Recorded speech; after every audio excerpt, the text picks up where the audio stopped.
السلام عليكم ورحمة الله وبركاته.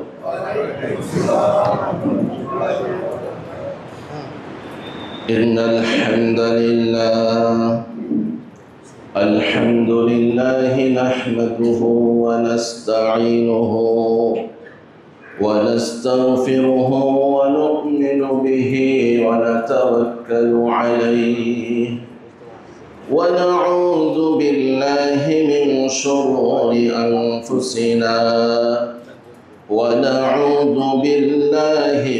شرور أنفسنا ومن سيئات أعمالنا من يهد الله فلا مضل له ومن يضلله فلا هادي له ونشهد أن لا إله إلا الله وحده لا شريك له ونشهد أن سيدنا وسندنا وحبيبنا وحبيب ربنا وأولانا ومولانا محمدا عبده ورسوله أما بعد فأعوذ بالله من الشيطان الرجيم بسم الله الرحمن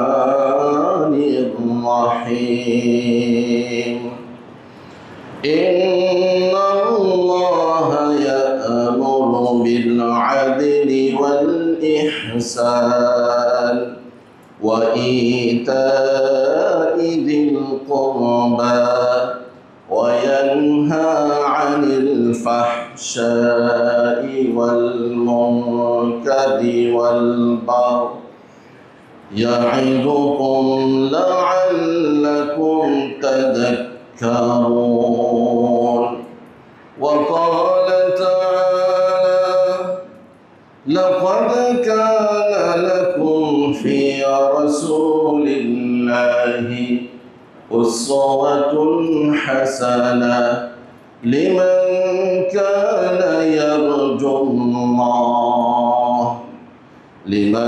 كان يرجو الله واليوم الآخر وذكر الله كثيرا إن الله وملائكته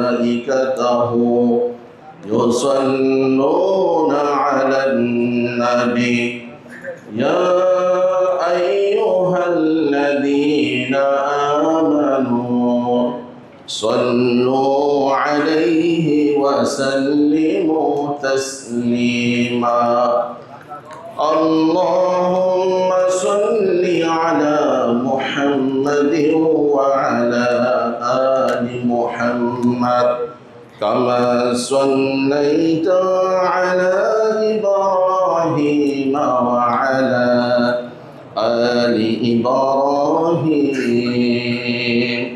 إنك حميد مجيد সবাই মহব্বতের সহিত সমস্বরে পড়ি আল্লাহুম্মা বারিক আলা মুহাম্মাদিন ওয়া আলা আলি মুহাম্মাদ কামা বারাকতা আলা ইব্রাহিম ওয়া আলা আলি ইব্রাহিম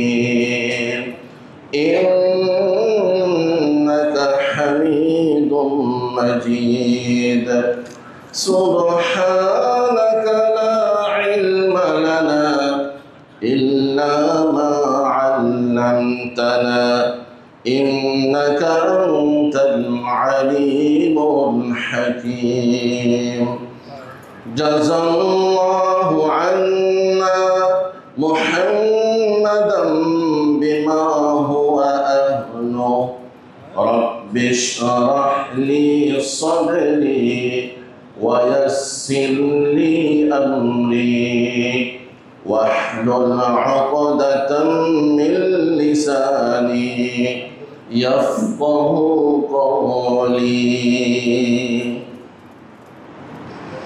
الحمد لله উপস্থিত সম্মানিত উলামায়ে কেরাম, মুসল্লিয়ানে কেরাম এবং দিনদার পরহেজগার মুত্তাকি ভাই এবং উপরে অবস্থানরত বোনেরা,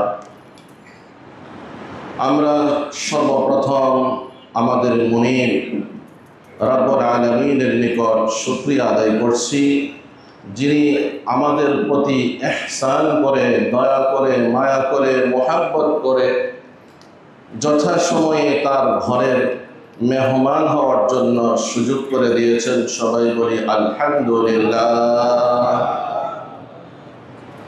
সাথে সাথে সালাত এবং সালামের হাদিয়া প্রেরণ করছি সাইয়্যিদুল মুরসালিন রাহমাতুল লিল আলামিন শফিউল মুজলিমিন মুহাম্মাদুর রাসূলুল্লাহ সাল্লাল্লাহু আলাইহি ওয়াসাল্লামের প্রতি, যার অক্লান্ত পরিশ্রম এবং যিনি ইহসান করে উম্মতের উপরে মেহনত করেছেন, যার কারণে আজকে পর্যন্ত আমরা ইসলাম ধর্মকে অনুসরণ করে চলতে পারছি। আল্লাহ তাআলা আল্লাহর হাবিবকে জান্নাতের সর্বোচ্চ পজিশন দান করুন। সবাই বলি আমিন। সম্মানিত ভাইয়েরা, রবিউল আউয়াল মাসের আজকে 25 তারিখ। আমরা রবিউল আউয়াল মাস শুরু হওয়ার আগ থেকেই নবী করিম সাল্লাল্লাহু আলাইহি ওয়াসাল্লামের সিরাত আদর্শ নিয়ে আলোচনা শুরু করেছিলাম এবং এই ধারাবাহিকতায় আমাদের আলোচনা চলবে এটাও বলেছিলাম। গত শুক্রবার সূরা আন-নাহলের 90 নম্বর আয়াতের প্রথম শব্দের আমরা তাফসীর করেছিলাম।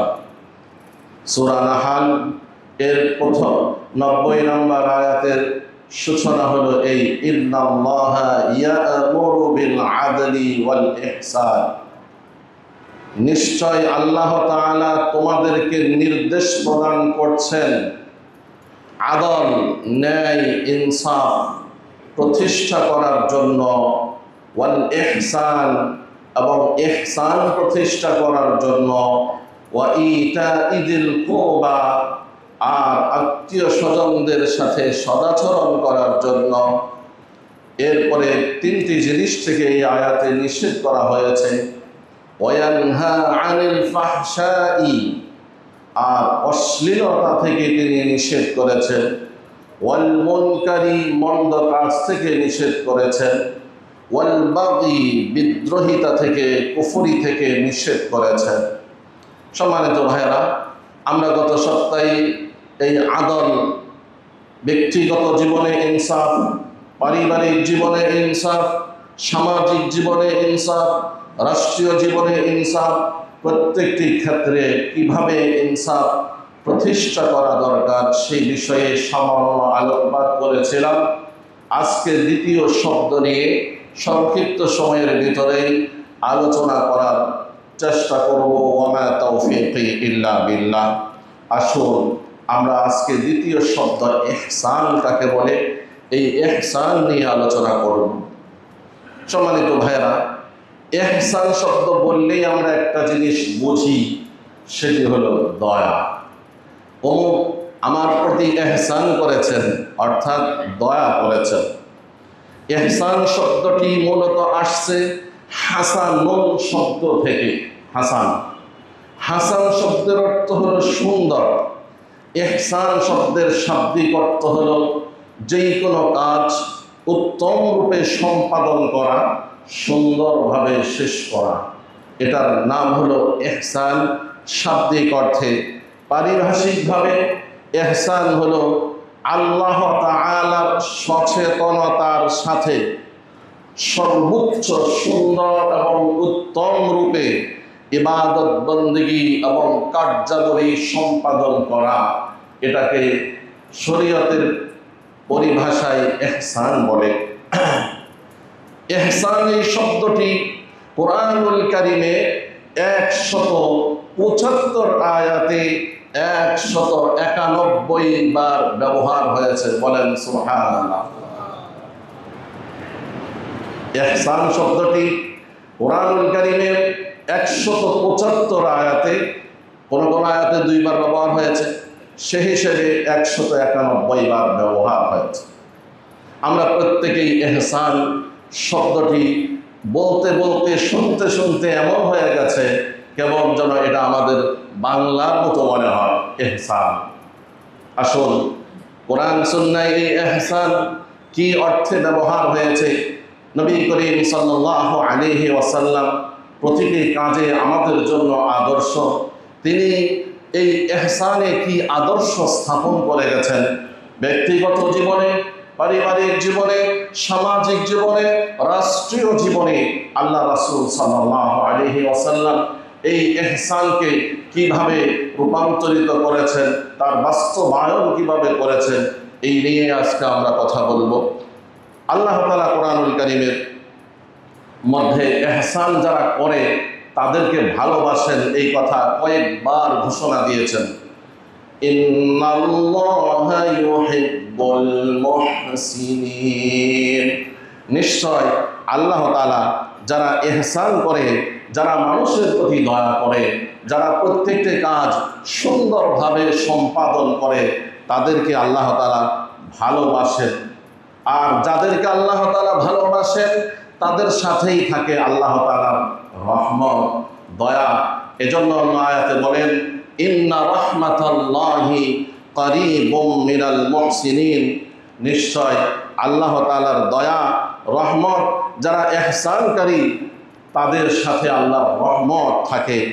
অন্য আয়াতে আল্লাহ তাআলা বলেন, ইন্নাল্লাহা মাআল্লাযীনা ইত্তাকাউ ওয়াল্লাযীনা হুম মুহসিনুন, নিশ্চয় আল্লাহ তাআলার সাহায্য থাকবে যারা তাকওয়াবান এবং যারা মুহসিন তাদের সাথে। রব্বুল আলামিন কোরআনুল কারীমের মধ্যে এই ইহসান সম্পর্কিত আরেকটি আয়াত এইভাবে বলেন, ওয়াবতাগি ফীমা আতাকাল্লাহুদ দারাল আখিরাতা ওয়ালা তানসা নাসীবাকা মিনাদ দুনিয়া ওয়া আহসিন কামা আহসানাল্লাহু ইলাইক। সূরা কসাসের ৭৭ নম্বর আয়াত। এই আয়াতের প্রেক্ষাপট হলো রব্বুল আলামিন হযরত মূসা আলাইহিস সালামকে যখন দাওয়াতের দায়িত্ব দেন, মূসা আলাইহিস সালাম দাওয়াতের কাজ শুরু করেন। এক পর্যায়ে সেই সময় সবচাইতে বড় ধনাঢ্য ব্যক্তি, ধনী ব্যক্তি যিনি যে ছিল, সে হলো কারুন। এই কারুনের কাছে যখন গিয়ে ইসলামের দাওয়াত দিচ্ছেন, আল্লাহর বরত্বের কথা বলতেছিলেন, তখন এইভাবে বললেন, হে কারুন, তুমি আল্লাহ তাআলা তোমাকে যে নেয়ামত দিয়েছেন, এই নেয়ামতের মাধ্যমে তুমি আদ-দারাল আখিরা, পরকালকে অন্বেষণ করো, পরকালকে উপার্জন করো, পরকালকে কামাই করো। ওয়াবতাগি ফি, তুমি অন্বেষণ করো, বিমা আফিমা আতাকাল্লাহ, যা আল্লাহ যে নিয়ামত তোমাকে দিয়েছেন তার বিনিময়ে, আদ-দারাল আখিরা, পরকালকে। ওয়ালা তানসা নাসীবাকা, তুমি তোমার অংশকে ভুলে যেও না, যে তোমার এই নিয়ামতের মধ্যে তুমি তোমার প্রতি ইহসান করতে হবে, দয়া করতে হবে, সেই অংশটুকুন ভুলে যেও না। ওয়ালা তানসা নাসীবাকা মিনাদ দুনিয়া ওয়া আহসিন, আর ইহসান করো, কামা আহসানাল্লাহু ইলাইক, যেমনিভাবে আল্লাহ তাআলা তোমার প্রতি ইহসান করেছেন, দয়া করেছেন, মায়া করেছেন, মহব্বত করেছেন। এক কথায় তাকে বলা হলো সম্পদের যাকাত দিতে। সে অস্বীকার করে। লম্বা ঘটনা, আমি আর সেদিকে যাচ্ছি না। সে বলতেছিল, এসব কিছু তো আমি আমার জ্ঞান বলে, জ্ঞান গর্বে এবং পৈতৃকভাবে আমি আমার মেধা দিয়ে এসব কিছু উপার্জন করেছি। বলেন নাউযুবিল্লাহ। আচ্ছা, আমরা একটা কথা বলি, আসলে আমরা যখন দুনিয়াতে এসেছিলাম, তখন কি আমরা কোনো কিছু জানতাম? কিছুই জানতাম না, কোনো কিছুর মালিকও ছিলাম না। কোরআনুল কারীমের মধ্যে 14 নম্বর আল্লাহ তাআলা বলেন, ওয়াল্লাহু আখরাজাকুম মিন বুতুনি উম্মাহাতিকুম লা তা'লামুনা শাইআ ওয়া জা'আলা লাকুমুস সাম'a ওয়াল আবসারা ওয়াল আফইদা লাআল্লাকুম তাশকুরুন। আর আল্লাহ তাআলা তোমাদেরকে মায়ের পেট থেকে যখন বের করেছিলেন, লা তা'লামুনা শাইআন, এই শাইআন মানে কোনো কিছুই জানতে না তোমরা। পরবর্তীতে আল্লাহ তাআলা ওয়া জা'আলা লাকুমুস সাম'a, তোমাদেরকে শ্রবণ শক্তি দিয়েছেন, ওয়াল আবসারা, দৃষ্টি শক্তি দিয়েছেন, ওয়াল আফইদা, আকল বুদ্ধি বিবেক দিয়েছেন, উপলব্ধি শক্তি দিয়েছেন, লাআল্লাকুম তাশকুরুন, যাতে করে তোমরা আল্লাহর শুকরিয়া আদায় করতে পারো। সূরা নাহলের 78 নম্বর আয়াত। তো কারুন কি বলছিল? কারুন বলেছিল সব কিছু আমি আমার জ্ঞান গর্বের মাধ্যমে আমি লাভ করেছি। তার কথাটাও আল্লাহ তুলে ধরেছেন, ক্বালা ইন্নামা উতীতুহু আলা ইলমিন ইনদি, সে বলে আমার যে জ্ঞান বুদ্ধি, আমি এই জ্ঞান এবং বুদ্ধি দিয়ে এসব কিছু আমি অর্জন করেছি। আওয়ালাম ইয়ালাম আন্নাল্লাহা ক্বাদ আহলাকা মিন ক্বাবলিহি মিনাল কুরুন। আর প্রত্যুত্তরে আল্লাহ তাআলা বলেন যে মূসা, আপনি কারুনকে জানান, তুমি তোমার জ্ঞান গর্বের এগুলো লাভ করেছ, শোনো, তোমার পূর্বে আরো অনেক ধনাঢ্য ব্যক্তি, অনেক শক্তিশালী ব্যক্তি, অনেক পাওয়ারফুল ব্যক্তি দুনিয়াতে এসেছিল, আমি সবাইকে ধ্বংস করে দিয়েছি, যাদের নাম নিশানা পর্যন্ত এখন বাকি নেই। আওয়ালাম ইয়ালাম আন্নাল্লাহা ক্বাদ আহলাকা মিন ক্বাবলিহি মিনাল কুরুনি মান হুয়া আশাদ্দু মিনহু কুওয়াতান ওয়া আকতারু জামআ। সে কি এই কথা জানে না? নিশ্চয় আল্লাহ তাআলা তার পূর্বে অনেক সম্প্রদায়কে ধ্বংস করে দিয়েছেন, যারা তার থেকে আসাধ্য মিনহু কুওয়াতান, শক্তি দিক দিয়ে অনেক শক্তিশালী ছিল, ওয়া আকতারু জামআ, এবং সম্পদের দিক দিয়ে অনেক বেশি সম্পদশালী ছিল। ওয়ালা ইউসআলু আন যুনুবিহিমুল মুজরিমুন। আল্লাহ তাআলা বলেন, যারা এই অপরাধে লিপ্ত, আল্লাহর নিয়ামতকে অস্বীকার করে, আল্লাহর ইহসানকে ভুলে যায়, এই সমস্ত অপরাধীদেরকে কাল হাসরের দিন কেন অপরাধ করেছ, এই প্রশ্নটুকুনো আল্লাহর পক্ষ থেকে করা হবে না। প্রশ্ন ছাড়াই তাদেরকে জাহান্নামে নিক্ষেপ করা হবে বলে নাউযুবিল্লাহ। সম্মানিত ভাইয়েরা, এই আয়াত থেকে আমরা অনেক কিছু শিখতে পারি। প্রথম কথা হলো, আল্লাহ তাআলা আমাদেরকে যে নিয়ামত দিয়েছেন, আল্লাহ যে ইহসান করেছেন, এটা আমরা স্বীকার করব। এজন্য আমাদের কাছে কেউ কোনো কিছু চাইলে আমরা কখনো পারতপক্ষে ফেরত দেব না। কারণ মাঝে মাঝে পরীক্ষা স্বরূপ কেউ আমাদের কাছে চাইতে পারে। হাদিসে এরকম বহু ঘটনা আসছে। আল্লাহ তাআলা ফেরেশতাকে মানুষের ভেসে পাঠিয়েছেন, পাঠানোর পরে সে অস্বীকার করছে, কিছু দেয়নি। পরবর্তীতে আল্লাহ তাআলা তার সব কিছু ধ্বংস করে দিয়েছেন। কারণ সব কিছু যিনি দেন তিনি কে? আল্লাহ। আবার সব কিছু যিনি নিয়ে যান তিনিও আল্লাহ। সূরা কাসাসের এটি সূরা কাসাসের 78 নম্বর আয়াত। তাই আমরা লক্ষ্য রাখবো যে আমরা সবসময় যেন শুকরিয়া আদায় করতে পারি, লাআল্লাকুম তাশকুরুন, যেন তোমরা শুকরগুজার হও। এখানে কারুনকে যখন মূসা আলাইহিস সালাম যাকাত প্রদান করতে বলেছিলেন, মূসা যাকাত প্রদান করেনি। তাফসিরে ঘটনা আসছে যে এক পর্যায়ে কারুন কিছুটা রাজি হচ্ছিল, কিন্তু কারণের আশপাশে যারা আছে, এই আশপাশের লোকগুলো সব সময় ডিস্টার্ব করে। এই আশপাশের লোকগুলো কান কথা বলে, সত্যকে অসত্য বলে, অসত্যকে সত্য বলে। যারা সমাজের নেতৃস্থানীয়, যারা দায়িত্বশীল, তাদেরকে ভুল বোঝানোর চেষ্টা করে। তাই তারা এসে বলল যে কি দরকার আছে, হ্যাঁ আপনি কেন যাকাত দিবেন, এগুলি তো আপনারই সম্পদ। মুসা সে গরিব, তার সম্পদের প্রয়োজন, সেজন্য আল্লাহর দোহাই দিয়ে আপনার কাছ থেকে এগুলো নিতে চাচ্ছে। এগুলো আপনার দরকার নেই, আপনি সমাজে কত উন্নয়নমূলক কাজ করছেন, আবার কোনো অর্থ প্রদান করতে হবে। তো এখান থেকে আমরা যে শিক্ষাটা নিব সেটা হলো, আমরা যেই লাইনেই আছি, আমরা যেই পোস্ট পজিশনে আছি, সর্বপ্রথম চোখ বন্ধ করে 10 সেকেন্ডের জন্য চিন্তা করব যে আমি তো কিছুই ছিলাম না। সূরা ইনসান, সূরা দাহরের প্রথম আয়াতে আল্লাহ তাআলা বলেন, হাল আতা আলাল ইনসানি হিনুম মিনাদ দাহরি লাম ইয়াকুন শাইআম মাযকুরা। মানুষের জীবনে কি এমন সময় আসেনি যে সে উল্লেখযোগ্য বস্তু ছিল না? সম্মানিত ভাইরা, এই জন্য আমরা সবসময় কেউ কিছু চাইলে পারতপক্ষে 5 টাকা হলেও দেব। এই জন্য তার 5 টাকা কমে দেওয়া যায় না।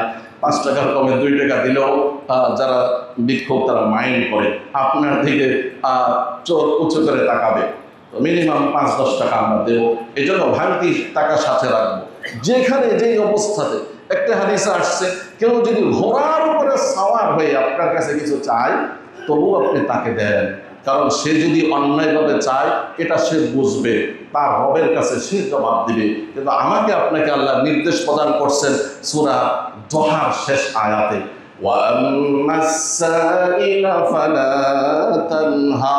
আর যখন কোনো সাইল আসবে, কিছু চাইবে, তাকে নিষেধ করবে না। সম্মানিত ভাইয়ের, আসল এই ইহসান সূরা রহমানের মধ্যে আছে, হাল জাযাউল ইহসানি ইল্লাল ইহসান। যে ইহসানের প্রতিদান কি হতে পারে? শুধুই ইহসান। তো আল্লাহ তাআলা দয়া করে, মায়া করে, ইহসান করে আমাদেরকে দুনিয়াতে পাঠিয়েছেন। আবার আমরা জন্মসূত্রে মুসলিম হয়েছি, আমরা পারিভাষিকভাবে ইসলাম ফলো করে যাচ্ছি। এগুলো সবই আল্লাহ তাআলার পক্ষ থেকে দয়া এবং ইহসান। তো এই ইহসানের দাবি কি? আমরাও যেন আল্লাহ তাআলার জন্য ইবাদত বন্দেগী খুব ভালো মতো করি। আমরা আল্লাহর দেয়া নিয়ামত আল্লাহর জন্য দান করি, উৎসর্গ করি, তাহলেই হবে আমাদের পক্ষ থেকে ইহসানের প্রতিদান। ইহসান, সম্মানিত ভাইয়েরা, এই ইহসানের আরো অনেক অর্থ আছে। আমি সময় শেষের দিকে, পরিশেষে হাদিসে ইহসানের ইবাদতের ক্ষেত্রে একটি সুন্দর অর্থ আল্লাহ রাসূল সাল্লাল্লাহু আলাইহি ওয়াসাল্লাম বলেছেন। আপনারা জানেন, আমাদের হাদিসের জগতে একটি হাদিসের নাম হলো হাদিস জিবরাইল আলাইহিস সালাম। অর্থাৎ একদা নবী করিম সাল্লাল্লাহু আলাইহি ওয়াসাল্লাম এভাবে বসেছিলেন, বয়ান করতেছিলেন সাহাবীদের মাঝে। হঠাৎ একজন সাদা পোশাক পরিহিত, দবদবে সাদা পোশাক পরিহিত, কুচকুচে কালো চুল, পাগড়ি পরা অবস্থায় মানুষকে ফাঁক করে করে করে হুজুরের কাছে চলে আসছেন। সবাই হতভম্ব, হে কোন লোক? কারণ আপনারা এটা জানেন, হাদিসে রাসূল বলছেন, আলোচনা যখন হয় তখন কেউ যেন সামনের দিকে না আসে। সেজন্য সবাই হতভম্ব, এই লোকটাকে চেহারা দেখে মনে হচ্ছে জীবনে কখনো দেখিনি, আগন্তুক ব্যক্তি। আবার মনে হচ্ছে না যে দূর থেকে সফর করে আসছেন, কারণ একজন লোক যখন ট্যুর করে আসে, সেই যুগে, এই যুগে না, সেই যুগে সফর করে আসলে ধুলাবালি মিশ্রিত থাকে, চুল এলোমেলো থাকে, শরীরে সফরের প্রভাব থাকে। সেরকম মনে হচ্ছে না, সব কিছু পরিপাটি। তার মনে হচ্ছে কেমন যেন পাশ থেকে আসছে। আবার কেউ তাকে চিনেও না। লম্বা হাদিস এসে ঈমান কাকে বলে, তারপরে ইহসান কাকে বলে, কিয়ামত কবে হবে, এগুলো জিজ্ঞাসা করেছিলেন। তো আমার এই ইহসান সম্পর্কে রাসূলকে যখন প্রশ্ন করে, বললেন, হে আল্লাহ রাসূল, ইয়া মুহাম্মদ আখবিরনি আনিল ইহসান, ইহসান সম্পর্কে আমাকে বলুন, ইহসান কাকে বলে? রাসূলুল্লাহ সাল্লাল্লাহু আলাইহি ওয়াসাল্লাম জবাব দিয়েছেন। এই হাদিসটি বুখারীর হাদিস, মুসলিমের হাদিস। রাসূল বলেন, আল ইহসান, ইহসান হলো আন তা'বুদাল্লাহা কাআন্নাকা তারাহু ফাইন লাম তাকুন তারাহু ফাইন্নাহু ইয়ারাক। রাসূল বলেন, ইহসানের অর্থ হলো তুমি আল্লাহ তাআলার ইবাদত এমন ভাবে করবে কেমন যেন তুমি আল্লাহকে দেখতেছো, দেখে দেখে ইবাদত করো। বলেন সুবহানাল্লাহ। এরপর বললেন এটা যদি না হয় তাহলে অন্তত পক্ষে এই মনোভাব নিয়ে তোমাকে ইবাদত করতে হবে যে আল্লাহ তাআলা তোমাকে দেখতেছেন। আসল শাব্দিক অর্থের সাথে এই প্রয়োগিক অর্থের কি মিল? শতভাগ মিল আছে। কিভাবে মিল আছে? ইহসানের শাব্দিক অর্থে বললাম সুন্দরভাবে কাজকে সম্পাদন করা। এবার আসেন, আমি যখন ইবাদত বন্দেগী করব যে আমার বসকে দেখে, আমি যখন অফিসে ডিউটি করি আমার বসকে দেখে, তখন আমার কাজটা কত নিখুঁতভাবে করার চেষ্টা করি, কি বলেন, করি কিনা? যে বস দেখে আছে, একটা দাড়ি কমানো যেন ভুল না হয়। তদ্রূপ আমি যখন আমার আল্লাহকে দেখে ইবাদত করব তাহলে আমার ইবাদতটা ওইভাবে সুন্দরভাবে সম্পাদিত হবে, উত্তম রূপে সম্পাদিত হবে, কোনো ধরনের ভুল হবে না। আচ্ছা, এতটুকু যদি আমি অর্জন করতে না পারি তো মিনিমাম এটা তো অর্জন অবশ্যই করতে হবে as a Muslim, as a মুমিন, যে আল্লাহ আমাকে দেখতেছেন। যখন আমি ভাববো যে আমার সিসি ক্যামেরা দিয়ে আমার বস তিনি এসি রুমে বসে আমাকে দেখতেছেন, তখনও যেরকম আমি বসার সময় সচেতন হয়ে বসি, আমি পা বাড়িয়ে দিই না, বসার সময় সচেতন হয়ে বসি, কথা বলার সময় সাউন্ড করি না, সব কিছুতে আমার সচেতনতা পরিলক্ষিত হয়। তদ্রূপ আমি যখন এতটুকু ফিলিংস নিয়ে ইবাদত করব, আমার রব আমাকে দেখতেছেন, তখন আমার ইবাদত সুন্দরভাবে সম্পাদিত হবে, উত্তম পদ্ধতিতে আমার ইবাদত আদায় হবে। এই হলো ইহসান ফিল ইবাদা। ইবাদতের মধ্যে এইভাবে ইহসান করতে, ইহসানের সহিত উত্তম রূপে ইবাদত করতে হবে। আজকে যদি আমি ইবাদত করছি আর আল্লাহর থেকে গাফেল হয়ে ইবাদত করি, ওই ইবাদত সুন্দর হবে না।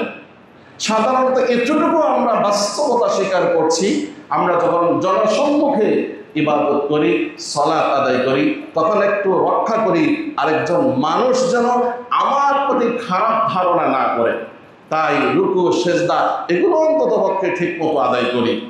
আবার কারোর মধ্যে এতটুকু অনুভূতিও আসে না, যদি এতটুকু অনুভূতিও না আসে তাহলে তাকে নিয়ে তো আর আলোচনা করার প্রয়োজন নেই।